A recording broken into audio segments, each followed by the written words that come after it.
Hello, today I want to show you how you can connect this OPPO wireless speaker to your iPhone.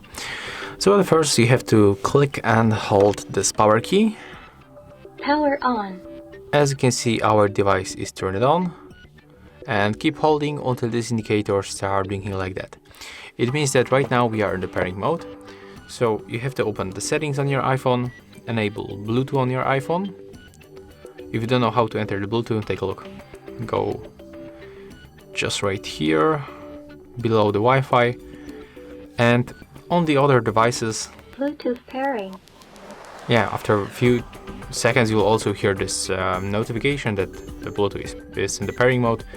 But basically you have to just select your device, tap on it once, and right now we are connected. So you have to press this button until the indicator is blinking, and then just select from the Bluetooth devices your OPPO wireless speaker.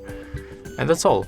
If you find this video helpful, remember to leave a like, comment, and subscribe.